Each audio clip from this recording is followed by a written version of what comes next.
Sir ఇప్పుడు దాదాపు చూసుకుంటే ఈ 7 నెలల కాలంలో గతానికి ఇప్పుడు మారిందంటే ఏం చెప్తారు? గతంలో లాండ్ ఆర్డర్ విధంగా కానీ ప్రజలు తిరగడం విధంగా కానీ అంటే ఒక పక్క రోడ్లు వేసుకొస్తున్నారు అవును గ్రామాల నుంచి కానీ ఏం చెప్తారు? అప్పటికి ఇప్పుడు కానీ మార్పు ఏమైనా మొదలైందంటే అంటే ఇప్పుడు శాంతి భద్రతలు, రహదారులు, రాజధాని నిర్మాణం, అట్లాగనే పోలవరం లాంటి ప్రాజెక్టులు, ఇంకా అనేకమైన పరిశ్రమలు రావడం, కంపెనీలు రావడము, ఈ విధంగా మొత్తం కూడా చాలా స్పష్టంగా కనపడుతూ ఉంది. రావడం అంటే అభివృద్ధి ప్రారంభమైంది అనేది ప్రజల్లో ఒక నమ్మకం కుదిరింది. సార్ 2047 విజన్ కాదు, ప్రజలకు మీరు ఇచ్చినటువంటి మేనిఫెస్టోని అమలు చేయమని చెప్తారు. విజన్ 2047కి అప్పుడు ఎవరు ఉంటారు ఏంటనేది తెలియదు. ప్రజలకు మీరు ఏదైతే హామీ ఇచ్చి జనాల్లోకి అధికారంలోకి వచ్చారో మీరు ఇచ్చినటువంటి హామీలు అమలు చేయమని చెప్తారు. ఇక్కడ కేవలం అంటే తెలుగుదేశాన్ని చంద్రబాబుని ఇరకాటం పెట్టడానికి హామీలు అమలు చేయండి, 6 పథకాల సూపర్ 6 అమలు చేయండి అని వాస్తవానికైతే చంద్రబాబు నాయుడు గారికి ఏది చేయాలో, ఏది ముందు చేయాలో, ఏది వెనక చేయాలో అనేది బాగా తెలుసు.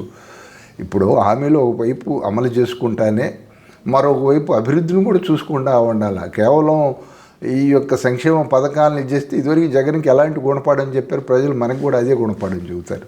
కాబట్టి రెండింటిని సమన్వయపరచుకోవాలి. అభివృద్ధిని, సంక్షేమం జరగాల, అభివృద్ధి జరగాల, పేద ప్రజలకు అందాల్సినటువంటి రాయితీలు కానీ పథకాలు కానీ అందాల. అదేవిధంగా రాష్ట్రంలో కూడా ఒక అభివృద్ధి అనేది కనపడాలి. అభివృద్ధికి సూచికలు ప్రధానంగా రహదారులు, అదేవిధంగా తాగునీరు, విద్యుత్తు, మౌలిక సదుపాయాలు, ఇవన్నీ కూడా ఇవి ఉంటేనే పరిశ్రమలు వస్తాయి. నీకు ఆ రోజు ఎందుకు రాలేదు పరిశ్రమలు, ఈరోజు ఎందుకు వస్తున్నాయి అంటే ఒక పాలకుడి మీద ఉన్నటువంటి, ఒక ప్రభుత్వం మీద ఉన్నటువంటి నమ్మకంతో వస్తున్నాయి తప్పితే మనం ఇదే విధంగా పోతాము, మేము రోడ్లు వేయము, మౌలిక సదుపాయాలు అందజేయము, విద్యుత్ ఉండదు, వాటర్ ఉండదు, ఏది ఉండవంటే నీకు పరిశ్రమలకు కావాల్సిన ప్రధానమైన 3 విద్యుత్తు, రోడ్లు, తాగునీరు. ఇవన్నీ ఇవి లేకుండా నేను చేస్తానంటే కష్టం, అవి రావు. సార్ 151 సీట్లు ఇచ్చినటువంటి ప్రజలు ఒకేసారి 11 సీట్లు పడిపోవడం గల కారణం ఏంటంటారు? వైసీపీ అంత ఘోర ఓటమికి ఈ 5 ఏళ్లలో అంటే జగన్ పదే చెప్తారు, నేను డీబీటీ ద్వారా పథకాలు ఇచ్చాను, ప్రజలు మేలు చేశాను, లబ్ధులు పెంచాను, రుణాలు ఇచ్చాను, ప్రతి ఒక్కరికి మేలు చేశాను అంటారు. ఎంత చేసినటువంటి జగన్మోహన్ రెడ్డి అని అతను ఎందుకు ఒకేసారి అగాపాతాలను దొక్కారు ప్రజలు? అంటే ఇప్పుడు ఇక్కడ సంక్షేమ పథకాలు, అభివృద్ధి సంక్షేమాన్ని ఈ రెండింటిని కూడా సమాంతరంగా నడిపించాలి.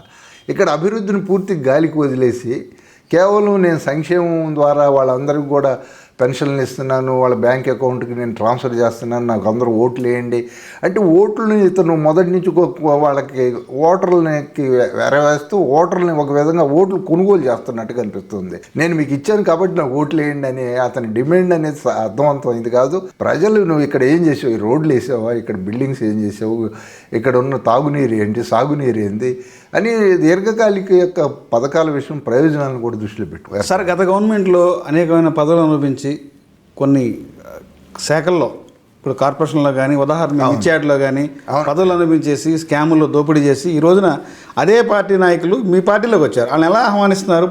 ఇప్పుడు జరిగినటువంటి అవినీతి ఎవరు దాన్ని రికవర్ చేస్తారు, ఎలా చేస్తారు? అంటే ఇక్కడ అసలు పార్టీ మారిన తర్వాత చేసిన అవినీతి అంతా పోద్దంటారు. అంటే ఇక్కడ విలువలు, విశ్వసనీయత అనేది దాదాపుగా కనపట్టలేదు ఎక్కడ కూడా. కనుచూపు మేర కూడా ఎందుకంటే చేరేవాడికి ఎటు ఆ యొక్క కుంభకోణాల నుంచి తప్పించుకోవాలనే ఉద్దేశం చొప్పున చేరే ప్రయత్నం చేస్తారు. కానీ చేర్చుకునేటప్పుడు మనం కూడా అప్రమత్తంగా ఉండాలా. వాళ్ళకంటే అవినీతి బురద మనకు కూడా ఉంటుంది, అదే మనకు ఉంటుంది. కాబట్టి అలాంటి వ్యక్తులు చేరినందువలన పార్టీకి వచ్చి కొత్త ప్రయోజనం లేదు. ఉన్నవాళ్ళని జాగ్రత్తగా చూసుకుంటే చాలు, ఉన్నవాళ్ళు అసంతృప్తి రాకుండా ఉంటే చాలు, ఉన్నవాళ్ళని ఎలర్ట్ చేసుకొని వాళ్ళని బాగా వాళ్ళ ద్వారా వాళ్ళ చేత సక్రమంగా పనిచేపిస్తే చాలు. కొత్త వాళ్ళు రావాల్సిన అవసరం వచ్చింది. ఇప్పుడు అసలు అతను 11 సీట్లకు పరిమితి చేశారు. 50% పైగా మనకు ఓటింగ్ ఉంటే వాళ్ళు వచ్చి ఇక్కడ ఉద్ధరించేదే ఉంది? వాళ్ళ అవసరం ఏమన్నా ఉందా? అవసరం ఏమాత్రం లేదు. కాబట్టి ఏదైనా నిజాయితీ కలిగిన వాళ్ళు ఎవరు లేరు ఆ పార్టీలో, ఒక్కడు లేడు. నిజాయితీ కలిగినోడు అయితే ఎలక్షన్ ముందే వచ్చేవాడు. అక్కడ మొత్తం కూడా అవినీతి ఊబిలో కూరుకుపోయిన వాళ్ళే, గతంలో కూడా అవినీతికి పాల్పడిన వాళ్ళే. ఏమాత్రం కూడా వాళ్ళలో చిత్తశుద్ధి కానీ, నిజాయితీ కానీ, ప్రజల పట్ల అభిమానం కానీ ఏమాత్రం లేదు, అభివృద్ధి పట్ల ధ్యాస లేదు. అలాంటి వ్యక్తులు ఆ పార్టీలో ఉన్నారు. మళ్ళీ మన పార్టీలో చేర్చుకోవడం వల్ల ఇక్కడ కూడా అదే పరిస్థితి రాకుండా అంటే పొల్యూట్ అయిపోద్ది కదా వాళ్ళు వచ్చి ఖచ్చితంగా రాజకీయ కాలుష్యం మొత్తం కూడా రాజకీయాలు ఇప్పటికే కలుషితం అయ్యాయి. అలాంటి వ్యక్తులు రావడం వల్ల మరింత కలుషితం అయింది, మరింత నష్టం జరిగే ప్రమాదం ఉంటుంది. ఇక్కడ మామూలుగా పెద్దల సభ అనే దానికి ఎవరైతే నిజంగా మేధావులు ఉన్నారో వాళ్ళని పంపాలి. కానీ దానికి కూడా గతంలో ఏ విధంగా వెళ్ళారు, ఎట్లా జరిగింది ఇవన్నీ కూడా మనం ఆలోచిస్తే వాస్తవంగా చాలా బాధగానే ఉంటుంది. ఫర్ ఎగ్జాంపుల్ ఇక్కడ గుంటూరులో చూసుకుంటే మిర్చియాటికి చైర్మన్గా చేశాడు. అవును, సమ్ ఎక్సెంట్ పర్సన్. ఇవాళ అదే పర్సన్ మళ్ళీ ఈ రోజున మీ ఎన్డీఏ పార్టీకి వచ్చారు. అవును, ఇప్పుడు మరి తన హయాంలో జరిగినటువంటి అవినీతి ఏమైపోతుంది? అదంతా ఇంకా మూసిగా క్లోజ్ అయిపోయింటారా? ఆ ఫైల్ అంతా క్లోజ్ అయిపోద్ది అంటారా? అధికార పార్టీకి వచ్చారు కదా. అంటే మిర్చియార్డుకు సంబంధించిన వాళ్ళు ఇంకెవరు రాలా. ఎమ్మెల్సీ ఉన్నాడు కదా సార్, యేసుపాదం రాలా ఒకవేళ వస్తాడేమో. పార్టీ ఆల్రెడీ వైసీపీ రాజీనామా చేశారు, టీడీపీ జాయిన్ అయ్యారు సార్. ఆయన జాయిన్ కాలే, ఇంకా పేపర్లో కూడా ఇచ్చారు, నేను పార్టీకి రాజీనామా చేస్తాను, నేను టీడీపీ జాయిన్ అవుతానని చెప్పి. జాయిన్ అవుతానన్నాడేమో కానీ ఇంకా జాయిన్ కాలేదు. ఆహ్వానిస్తారా వస్తే పార్టీ? అంటే సహజంగా ఇప్పుడు ఇతను ఇంకా చిన్న చేప, ఎందుకంటే తిమింగలాలి పార్టీలో చేరుతున్నప్పుడు ఇక చిన్న వాళ్ళు ఇప్పుడు దీంట్లో ఏంటంటే ఇంత తిన్నోళ్ళు ఉన్నారు, ఇంత అత్యంత ఇంకా ఇప్పుడు ఇతను పెద్దగా అంత పెద్ద చేప కాదు. కాబట్టి ఇంకా పెద్ద వాళ్ళు భవిష్యత్తులో కూడా చేరకుండా ఉంటే చాలా సంతోషం. రేపు పొద్దున ఇంకా ఎలాంటి వాళ్ళు చేరతారని నాకు భయంగా కూడా ఉంది. సరే, ఇది మంచి ప్రభుత్వం కాదు, రైతులను ముంచే ప్రభుత్వం అంటారు వైసీపీ. ఏమంటారు దాని గురించి? నిజంగా ఇది రైతులను ముంచే ప్రభుత్వం, మంచి ప్రభుత్వం అంటారా? వాస్తవంగా అయితే ఇప్పుడు ఎంతో కొంత నేను ఇందాకనే చెప్పాను, కేవలం 6-7 నెలల వ్యవధి ఒక ప్రభుత్వం యొక్క దీన్ని నిర్ణయించే సమయం కాదు. ఇంకొంచెం సమయం తీసుకుంటే ఇది రైతులకు మంచి చేసుద్దా ముంచుద్దా అనేది తేలుద్ది. ఇప్పటి వరకు అయితే రైతులకి ఏ ప్రభుత్వం కూడా రైతుల్ని ఇక్కడ ఉన్నటువంటి వాతావరణ పరిస్థితులు అనుకూలించాలా, ఇక్కడ ఉన్న మొత్తం కూడా ధరలు నిర్ణయించే ఇది మొత్తం కూడా ఇదేది డిమాండ్ అండ్ సప్లై మీద ఉంటుంది. కేవలం ఒక ప్రభుత్వం రైతుల్ని పూర్తిగా ఉద్ధరిస్తుందని చెప్పుకోవడం అంటే మనం ఇది చేసుకోవటమే, మనం ఆత్మవంచన చేసుకోవటమే అవుతుంది. కొద్ది గొప్ప రైతులకు కానీ లేకపోతే ప్రజలకు కానీ రాష్ట్రానికి మేలు చేసే ప్రభుత్వం ఖచ్చితంగా కూటమి ప్రభుత్వమే, అది కూడా చంద్రబాబు నాయుడు గారే, అందుట్లో అనుమానం లేదు. కానీ అయితే కేవలం ఈయనే మొత్తం రైతులందరినీ ఉద్ధరిస్తాడు. రేపు పొద్దున్నే రైతులందరికీ కూడా స్టీల్ క్యారేజీలో భోజనాలు పోతాయి, వాళ్ళు వ్యవసాయ పనులు కూడా చేసే పని లేదని చెప్పుకోవడం, ఇదంతా కూడా రైతుల యొక్క స్థితిగతులు అనేది పండించే పంటలు, వాటి యొక్క ధరలు, అదేవిధంగా వాతావరణ పరిస్థితులు ఇవన్నీ కూడా అనుకూలించడం ద్వారా తప్ప వీళ్ళు ఇచ్చే మన వాళ్ళు ప్రభుత్వాలు ఇచ్చే సబ్సిడీల వల్ల కానీ ఇవన్నీ కూడా పెద్ద వాళ్ళని ఒరగపెట్టవు. ఎందుకంటే నేను ఒక రైతుగా నేను మిర్చి పండించా, పసుపు పండించా, పత్తి పండించా, వరి ధాన్యం పండించాను, అన్ని రకాల పంటలు పండించిన రైతుగా నేను అనుభవంతో చెబుతున్నా. వాళ్ళు పెద్దగా వీళ్ళ నుంచి కూడా ఆశించేది ఏముండదు. కాకపోతే ఏంటంటే ఈ మిర్చియార్డులో ఉన్నటువంటి దోపిడీలు ఇవన్నీ కూడా కాస్త అరికట్టి, ఎందుకంటే ఇక్కడ దొంగలు ఉంటారు, కాజేస్తూ ఉంటారు, మిర్చి పైపించి వాళ్ళ మీద దాడులు చేస్తూ ఉంటారు, దౌర్జన్యం చేస్తూ ఉంటారు. ఇవన్నీ జరగకుండా వాళ్ళకి ఏదో కాస్త లోన్ ఫెసిలిటీ, బ్యాంకుల ద్వారా లోన్ ఫెసిలిటీ వాళ్ళకి ఏదైనా ఉంటే అట్లా కానీ ఏదైనా సబ్సిడీ మీద ఎరువులు, పురుగు మందులు లాంటివి కానీ అవి కూడా మరి ప్రభుత్వాలు అందజేస్తే బాగుంటుంది, విత్తనాలు ఇవన్నీ. సరే, సూపర్ 6 పేరుతో కూటమి అధికారంకి వచ్చింది, ఒక పెన్షన్ తప్ప ఎలాంటి పథకాలు అమలు చేయలేదు వైసీపీ పార్టీ. రోజుకు ఒక డైవర్షన్ పాలిటిక్స్ చేస్తుంది అనేది వైసీపీ ప్రధాన ప్రతిపక్ష నాయకుడైనటువంటి జగన్ చెప్తారు. అంటే చెప్తారు డైవర్షన్ పాలిటిక్సే తీసుకొస్తున్నారు పవన్ కళ్యాణ్, చంద్రబాబు నాయుడు, ప్రజలకు చేసేది ఏమి లేదని చెప్తారు. అంటే వాస్తవంగా పెన్షన్లు అనేది ఈరోజు కూడా ఇస్తూ ఉన్నారు, పెన్షన్ల విషయంలో వాళ్ళు కూడా ఒప్పుకున్నారు అది. ఇకపోతే ఈ ఫ్రీ బస్సుది కూడా ఇప్పుడు దాంట్లో అక్కడ వెళ్ళారు, అది కూడా వేశారు, అది కూడా రేపు శివరాత్రి నుంచి అది కూడా అమల్లోకి రాబోతూ ఉంది.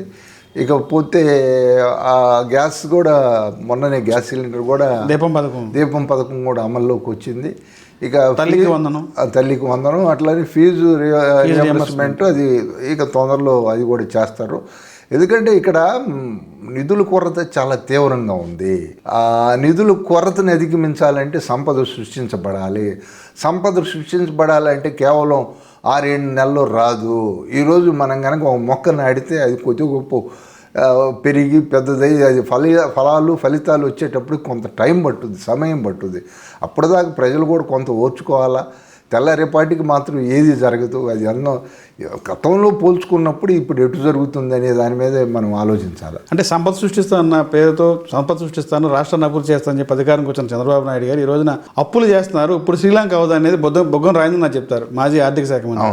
నిజంగా ఇప్పుడు ఎన్డీఏ కూటమి అయినటువంటి చంద్రబాబు నాయుడు గారు రాష్ట్రాన్ని అప్పుల పాలు చేస్తున్నారు. అంటే అప్పుల పాలు ఏం చేసేది, ప్రతి నెల అప్పులు చేస్తున్నారు, 3,000 కోట్లు అప్పులు చేస్తున్నారు. అప్పు చేయింది ఇక్కడ గడిచే పరిస్థితి లేదు, ఇంకెక్కడ సంపద సృష్టించని చెప్పి అంటారు. అసలు అప్పులు పాలు చేసే అవకాశం చంద్రబాబు నాయుడికి జగన్మోహన్ రెడ్డి ఇవ్వాల. ఆయన ఆల్రెడీ దీన్ని చేయాల్సిన అప్పులన్నీ ఎక్కడ దొరికితే అక్కడ, ఎంత దొరికితే అంత అప్పుల మీద నడిచింది ప్రభుత్వం కూడా. ఇక ఇప్పుడు మా అప్పుల్ని వాళ్ళకి కొనసాగిస్తున్నారు, మేము ఎడ చేసాం వాళ్ళు అడ చేశారు అని వాళ్ళ తప్పుల్ని ఆర్థిక మంత్రి ముఖ్యమంత్రి ఒప్పుకుంటానే వీళ్ళు కూడా అదే విధంగా చేస్తారు. వీళ్ళు ఏదో సంపద సృష్టించకుండా మా పందాన్ని అవలంబిస్తున్నారనేది వాళ్ళు చెబుతుంది. అంటే సంపద సృష్టి అనేది ఎప్పుడు ఒక్క రోజులో జరిగేది కాదు. ఒక పరిశ్రమ పెట్టాలంటే 2 ఏళ్ళు పట్టుద్ది. ఆ తర్వాత అది మొత్తం కూడా అది ఉత్పత్తి అయ్యి అది మార్కెట్లో ఇది అయ్యి దాని నుంచి వచ్చేటువంటి పన్నుల రూపంలో కానీ ఇవన్నీ వచ్చేటప్పుడు కొంతమంది ఉపాధి అవకాశాలు లభించడం ద్వారా వాళ్ళకి ఆ విధంగా ఇక్కడ కొత్త నగరాన్ని నిర్మిస్తున్నారు. కొత్త నగరం నిర్మాణం ఇక్కడ ఇదివరకే నిర్మించిన నగరంలో విశాఖపట్నంలో, విజయవాడలో పెట్టితే అది వేరు. ఇక్కడ ఒక నగరాన్ని నిర్మాణం జరగాల, తద్వారా అక్కడ సంపద సృష్టించబడుతుంది. 0 నుంచి స్టార్ట్ చేయాలి.